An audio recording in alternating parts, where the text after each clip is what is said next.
I don't remember the faces of the men in the turret with me. Time has smeared them into smudges of grease and shadow, like a thumb dragged across a wet painting. I want to tell you I remember their eyes, or the way they laughed. But I don't. I only remember the smell. It was a thick chemical soup of unwashed wool, recycled breath, and the sweet, cloying stench of diesel fuel that seemed to seep through the steel pores of the hull itself. It coated the back of your throat. It settled in your lungs so deep that 40 years later, I would wake up coughing in a warm bed in Warsaw, tasting that same bitter oil. We were sitting inside a T-34, idling on the edge of a tree line near Lenino. They called it a tank. We called it the Iron Coffin. My hands were shaking. I looked down at them, resting on the control levers. These were not soldiers' hands. They were wide, flat, and stained permanently dark in the creases, the hands of a factory worker from Lodz. Before the world went mad, before the Germans came and turned the sky gray with smoke, I worked the presses. There was a logic to the factory floor that I understood. You fed the machine, the gears turned, the pistons fired in a rhythmic heartbeat thrum. And you made something. A fender, a bracket, a hinge. Metal was compliant if you treated it with respect. It was a conversation between the man and the material. But here, inside the belly of this beast, the metal felt hostile. The vibration wasn't a heartbeat. It was a shiver. The steel walls were freezing against my shoulder, sweating condensation that dripped down the rivets like cold blood. I ran my thumb over the weld line near the periscope. Rough, hasty. This machine wasn't built to last. It was built to die. And it was going to take us with it. That was the fear. It wasn't the bullet with my name on it. It wasn't the shrapnel. It was the fire. We spoke about it in hushed tones when the officers weren't listening, passing the horror stories around like contraband cigarettes. We knew what happened when a shell punched through the armor and ignited the fuel or the ammunition. The pressure change alone could liquefy your insides, but if you survived that, you burned. The hatch would jam, heat expands metal, warps the frames, and you would be trapped in a furnace that reached temperatures hot enough to melt glass. I had seen the husks of tanks on the roadside during the march here. Black skeletons with their turrets blown off, looking like dead beetles. I tried to imagine the men inside, but my mind refused the image. It was a door I could not open. Check the pressure again, Peter. A voice cracked over the intercom. It was the commander, I think. Or maybe the loader. The voice was tinny, distorted by the static, stripped of humanity. I tapped the glass of the gauge with a fingernail. Normal, I said. My voice sounded foreign to my own ears. Too high, too thin. I gripped the steering levers, squeezing until my knuckles turned white, trying to summon the ghost of the factory floor. I told myself, but the logic didn't hold. In Lodz, if the machine broke, the foreman yelled at you. Here, if the machine broke, you became charcoal. I looked at the fuel gauge again.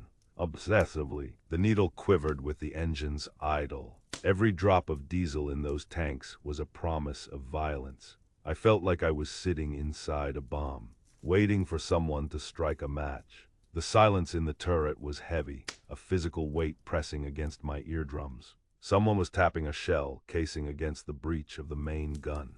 A rhythmic, metallic. It sounded like a clock counting down seconds I didn't have left. I wanted to get out. The urge was so sudden and violent it nearly made me vomit. I wanted to throw open the driver's hatch, scramble over the glacis plate, and run back into the trees, back to the mud, back to anywhere that wasn't this steel cage. I wasn't a warrior. I was a mechanic. I fixed things. I didn't belong in a machine designed to destroy. Then the radio crackled, a sharp burst of static that cut through the damp air of the cabin. All units, advance on Lenino. The order was flat, devoid of emotion.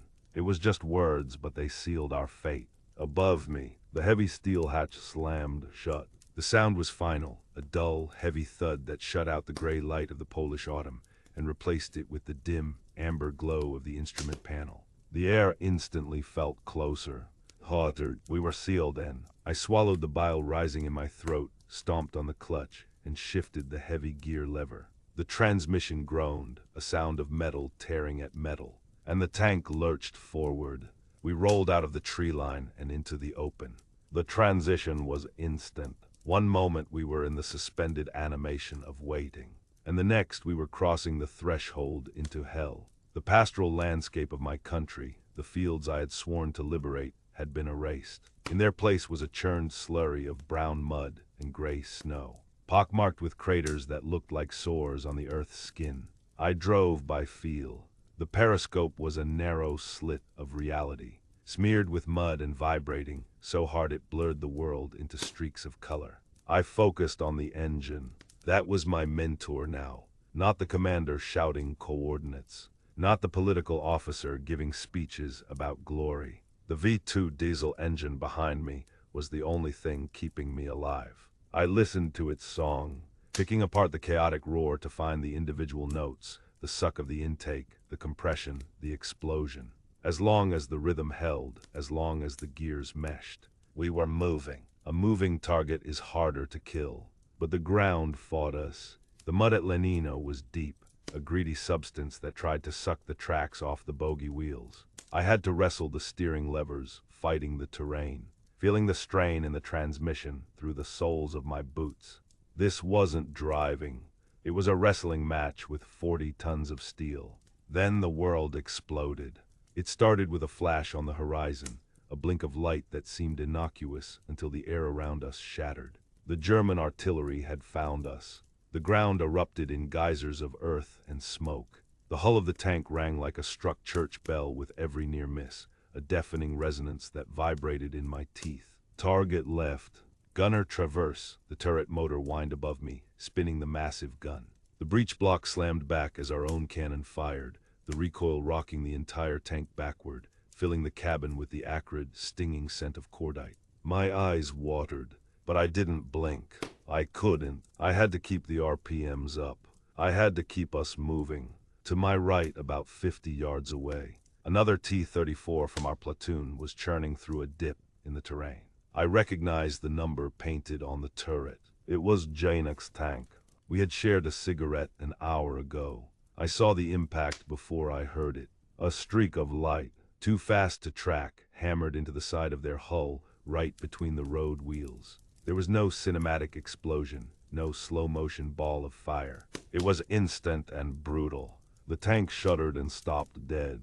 A split second later, a column of thick black smoke vomited out of the engine deck. Then the hatches blew open, not from men escaping, but from the pressure of the inferno igniting inside. A tongue of orange flame licked up into the sky, ferocious and hungry. I stared through my periscope, paralyzed. No one came out. The machine sat there, burning with a roaring intensity that mocked the damp field. It was my nightmare made manifest. A steel oven. Driver, move. Don't stop. Don't you dare stop, the commander screamed in my headset, his voice cracking with panic. I forced my foot down. The engine roared in protest, a deep, guttural bellow. We surged past the burning wreck of Januk's tank. I tried not to look, but the heat radiated through my own armor plate, a ghost touch of the fire that wanted to consume us too. The logic of the factory was gone. There was no order here. There was only luck, and the capricious cruelty of ballistics. I wasn't a mechanic anymore. I was a rat in a maze, running from the cat.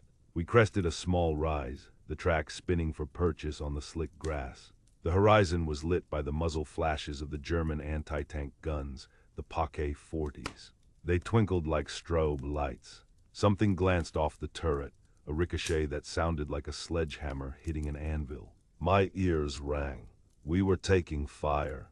Hard left. Evasive, I yanked the left lever back, locking the track to pivot the tank.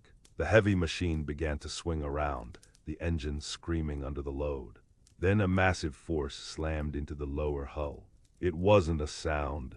It was a physical blow that lifted the front of the tank off the ground. The steel floor plate buckled beneath my feet. The tank slewed violently sideways, spinning out of control, the momentum carrying us into a sickening slide. Then came the sound, a high-pitched, agonizing screech of metal tearing apart, louder than the gunfire, louder than the engine. It was the sound of a machine dying.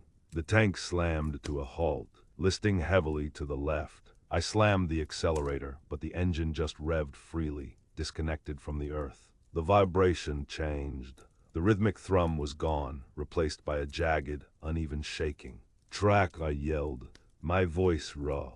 "We lost a track," the commander was shouting something, but I couldn't hear him over the ringing in my ears.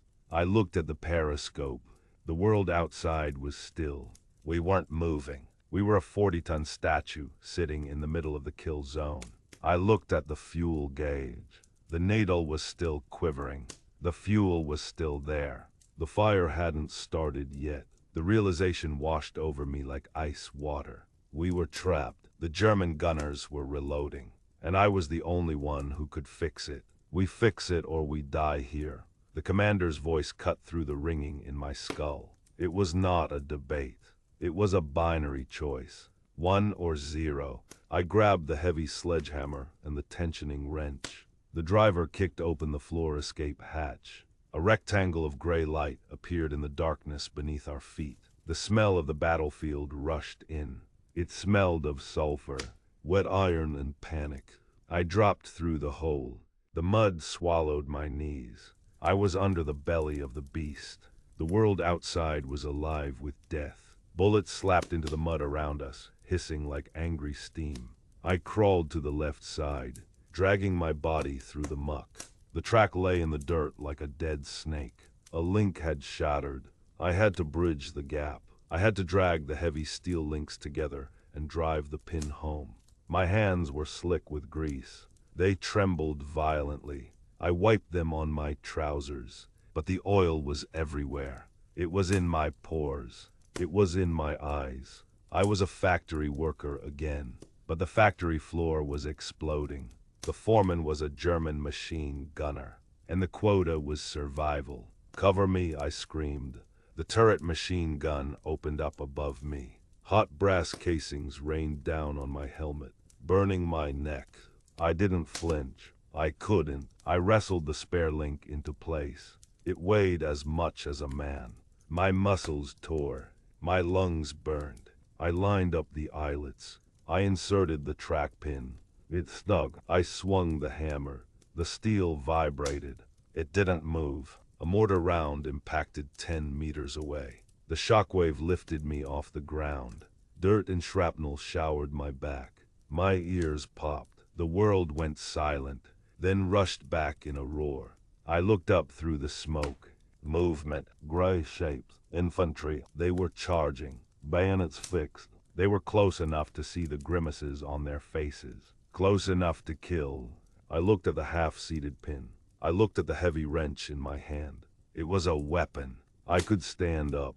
I could swing it at the first soldier who reached me. I could die fighting, or I could finish the job. I looked at the jagged metal of the track. My crew was inside. If I fought, we all died. If I fixed this, we might live. I turned my back on the charging enemy. I turned my back on the instinct to run. I focused on the pin. I raised the hammer. I struck it with everything I had left. The pin slid home. The track was whole. Reverse. Now I dove back under the hull, clawing my way up through the escape hatch. Hands grabbed my tunic and hauled me inside. The driver slammed the hatch shut. I fell into my seat. I stomped on the clutch. I slammed the gear stick into reverse. The engine roared. A beautiful, ugly sound. I released the clutch. The tank shuddered. The tracks bit into the earth. We jerked backward, crushing the mud beneath us. We were moving. The machine gun chatter was deafening as we retreated, spewing fire at the shadows in the smoke. We rolled out of the kill zone. We rolled away from the grave. We didn't stop until we were behind the infantry lines. I cut the engine. The silence that followed was heavy. It pressed against my eardrums. I climbed out of the turret and slid down the side of the hull. My legs gave way. I sat in the mud, landing against the cold steel of the road wheels. I looked at my hands. They were black claws, caked in oil, blood, and the soil of Lenino. I tried to light a cigarette, but the match kept breaking. I wasn't a factory worker anymore. The man who punched a clock in Lodz was gone. He died under that tank. The man who sat in the mud was something else. Something harder. Something broken. Years have passed. The mud has dried. I am an old man now. I have a small garage behind my house. I fix lawnmowers. I repair neighbors' cars. I understand engines. They are logical. If you give them fuel and spark, they run. They do not feel fear. They do not scream. But sometimes when I am working on a transmission, the smell of hot gear oil hits me. Suddenly, I am 23 again. The garage walls dissolve. The ceiling becomes a canopy of smoke. I feel the crushing weight of the tank above me. I feel the phantom heat of a fire that never started. My chest tightens. The air gets thin. I have to put down the wrench and walk outside just to breathe. People talk about the war with big words. Glory, freedom, the motherland. I tell you this. When I was under that tank with the bullets snapping past my ears, I wasn't thinking about Poland. I wasn't thinking about killing Germans. I was thinking about Janek, the loader. About Mikkel, the commander. Ideology burns away when the metal starts flying. The flags burn. The speeches burn. All that is left is the man next to you. You fix the track because if you don't, your friends die. You pull the lever because they are trapped in the box with you. That is the only truth I found in the fire. We are not saved by nations. We are saved by the person who refuses to run away when the pin gets stuck. The machine is broken forever. The gears of the world are stripped, and no mechanic can ever put them back right. This memory is a shard of glass I carry. Help me pull it out. Subscribe to keep this history alive.